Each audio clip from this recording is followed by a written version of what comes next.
বন্ধুরা, আপনাদেরকে অসংখ্য প্রীতি এবং শুভেচ্ছা জানিয়ে আজকের হেলথ কেয়ার এপিসোড আরম্ভ করছি। আজকের হেলথ কেয়ার এপিসোডে আমরা গুরুত্বপূর্ণ কয়েকটা খাদ্য নিয়ে আলোচনা করব, যে সকল খাদ্য খেলে আমাদের শরীরের ইমিউন ক্যাপাসিটি বৃদ্ধি পায়, অর্থাৎ যে সকল খাদ্য খেলে শরীরের রোগ প্রতিরোধ ক্ষমতা বৃদ্ধি পায়, আমরা সেই সকল খাদ্য নিয়ে আলোচনা করব। বন্ধুরা, আপনারা সম্পূর্ণ ভিডিওটা দেখবেন, স্কিপ করবেন না। আপনাদের মধ্যে যারা এখনো আমার চ্যানেলকে সাবস্ক্রাইব করেন নাই, কাইন্ডলি সাবস্ক্রাইব করে নেবেন, বেল আইকনে ক্লিক করে অল বাটন অন করে রাখবেন। Let me start now. বন্ধুরা, আজকে আমরা গুরুত্বপূর্ণ কয়েকটা খাদ্য, অর্থাৎ এর মধ্যে কয়েকটা ফল এবং কয়েকটা কি আছে, সবজি আছে, তো যেগুলি খেলে কি হয়, আমাদের শরীরের রোগ প্রতিরোধ ক্ষমতা বৃদ্ধি পায়। বন্ধুরা, মনে রাখবেন, শরীরের যদি ইমিউন ক্যাপাসিটি দুর্বল হয় তো কি হয়, শরীর যে কোনো রোগ প্রতিরোধ করতে পারে না। তো যে কোনো রোগ ইজিলি কি করতে পারে, সেই ব্যক্তিকে আক্রমণ করতে পারে। তো এই জন্য আমাদেরকে কি করতে হয়, শরীরের রোগ প্রতিরোধ ক্ষমতা বৃদ্ধি করতে হয়। অর্থাৎ শরীরের তখন কি দরকার, এনার্জির দরকার। যদি শরীরের মধ্যে এনার্জি যদি ক্রাইসিস দেখা দেয়, তখন কি হয়, any kind of disease can attack that person. সেই ব্যক্তিকে যে কোনো ধরনের রোগ কি করতে পারে, সহজে অ্যাটাক করতে পারে। তো বন্ধুরা, এই খাদ্যগুলোর মধ্যে প্রথম যেটা খাদ্য হচ্ছে, সেটা হচ্ছে সাইট্রাস ফ্রুট। সাইট্রাস ফ্রুটের মধ্যে কি আছে, কমলা আছে, লেবু আছে, আঙ্গুর ইত্যাদি আছে। তো এই সকল ফলের মধ্যে কি থাকে, প্রচুর পরিমাণে ভিটামিন সি থাকে, অ্যান্টিঅক্সিডেন্ট কম্পাউন্ড থাকে, বিভিন্ন ধরনের মিনারেলস যেমন পটাশিয়াম থাকে, জিঙ্ক থাকে, ফসফরাস থাকে, আয়রন থাকে। তো এই সমস্ত ঔষধি গুণসম্পন্ন হওয়ার কারণে সাইট্রাস ফ্রুট যদি কোনো একজন ব্যক্তি রেগুলার যদি সেবন করে, তখন কি হয়, তার শরীরের তো রোগ প্রতিরোধ ক্ষমতা বৃদ্ধি পায়, অর্থাৎ ইমিউন ক্যাপাসিটিটা কি হয়, বৃদ্ধি পায়। তো আমরা যদি শরীর দুর্বল হয়ে যায়, শরীরে যদি আমরা ফিল করি যে এনার্জির কিছু অভাব আছে শরীরের মধ্যে, তো আমরা কি করতে পারি, সাইট্রাস ফ্রুট আমরা সেবন করতে পারি। তারপরে বন্ধুরা, রেড বেল পেপারস, অর্থাৎ লাল রঙের যে ক্যাপসিকাম, যে মরিচ যেটা, তো সেই মরিচটা যদি কোনো একজন ব্যক্তি যদি সেবন করে, তো কি হয়, তার শরীরের রোগ প্রতিরোধ ক্ষমতা বৃদ্ধি পায়।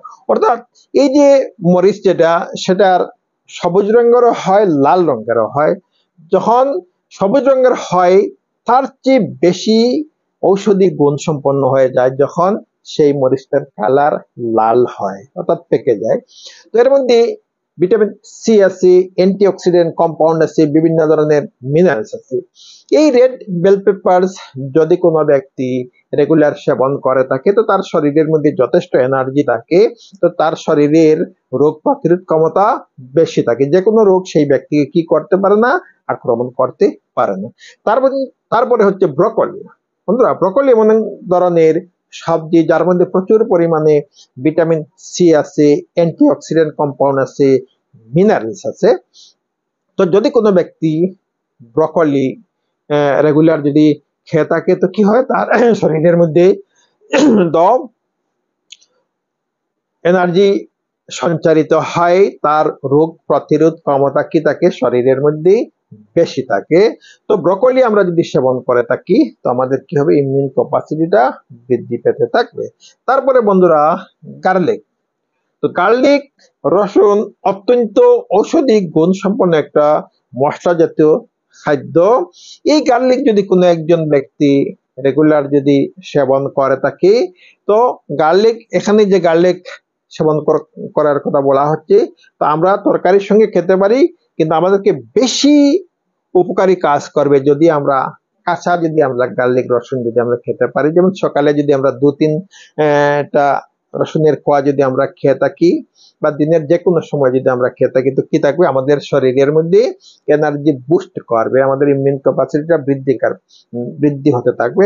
তো বন্ধুরা, রসুন সেবন করলে আরো বিভিন্ন ধরনের কি হয়, উপকার হয়। যেমন আমাদের শরীরের মধ্যে যে গ্যাসের যে সমস্যা, সেই সমস্যা দূর হয়, ডাইজেশনের যে সমস্যা সেটা দূর হয়, কনস্টিপেশনের সমস্যা দূর হয়। তো আমরা গার্লিক রেগুলার যদি সেবন করে থাকি তো আমাদের কি হবে, তো শরীরের ইমিউন ক্যাপাসিটিটা বৃদ্ধি পাবে। তারপরে স্পাইনাক। তো স্পাইনাক বন্ধুরা অত্যন্ত ঔষধি গুণ সম্পন্ন একটা শাক, যেটাকে আমরা পালং শাক বলে থাকি। এই পালং শাকের মধ্যে যথেষ্ট পরিমাণে কি আছে, ভিটামিন সি আছে, অ্যান্টিঅক্সিডেন্ট কম্পাউন্ড আছে, মিনারেলস আছে, এর মধ্যে প্রচুর পরিমাণে কি আছে, পটাশিয়াম আছে, জিঙ্ক আছে, ফসফরাস আছে, যেগুলা কি করি মানুষের শরীরের রোগ প্রতিরোধ ক্ষমতা বৃদ্ধি করতে বিশেষভাবে সাহায্য করে। বন্ধুরা আমরা জানি যে কোনো শাক মানুষের শরীরের জন্য অত্যন্ত উপকারী, তার মধ্যে বেশি উপকারী স্পাইনাক বা পালং শাক। পালং শাক যদি কোন একজন ব্যক্তি রেগুলার যদি সেবন করে থাকে, তার শরীরের বিভিন্ন উপকারী কাজ করে থাকে পালং শাক। তার মধ্যে একটা উল্লেখযোগ্য হচ্ছে শরীরের রোগ প্রতিরোধ ক্ষমতা বৃদ্ধি করা। স্পাইনাক খেলে কি হয়, তো ডাইজেশনের সমস্যা দূর হয়, শরীরের এনার্জি তো বৃদ্ধি পায় না, ওজন বৃদ্ধি পায় না।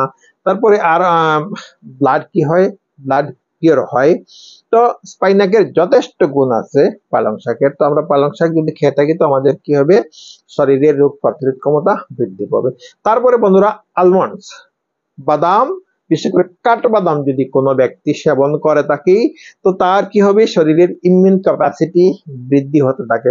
এই বাদামের মধ্যে কি আছে, যথেষ্ট পরিমাণে তো ভিটামিন ই পাওয়া যায়, অ্যান্টিঅক্সিডেন্ট কম্পাউন্ড আছে, মিনারেলস আছে। তো বাদাম কি করে থাকে, মানুষের শরীরের রোগ প্রতিরোধ ক্ষমতা বৃদ্ধি করতে বিশেষভাবে সাহায্য করে। বাদামের আরো অনেক উপকার আছে শরীরের ক্ষেত্রে। তো আমরা বন্ধুরা এখানে যে কয়েকটা খাদ্যের কথা উল্লেখ করলাম, তার মধ্যে কিছুটা ফলও আছে এবং সবজিও আছে। তো আমরা যদি এগুলো যদি রেগুলার খেয়ে থাকি, আমাদের শরীরের রোগ প্রতিরোধ ক্ষমতা অর্থাৎ ইমিউন ক্যাপাসিটি বৃদ্ধি হতে থাকবে। যে কোনো রোগ আমাদেরকে ইজিলি কি করতে পারবে না, অ্যাটাক করতে পারবে না। তো বন্ধুরা আজকের এই ভিডিও ভালো লাগলে আপনারা লাইক করবেন। আপনাদের মধ্যে যারা এখন আমার চ্যানেলকে সাবস্ক্রাইব করেন নাই, এখানে সাবস্ক্রাইব করে নেবেন, বেল আইকনে ক্লিক করে অল বাটন অন করে রাখবেন। তো আজ এই পর্যন্তই, থ্যাংক ইউ সো মাচ।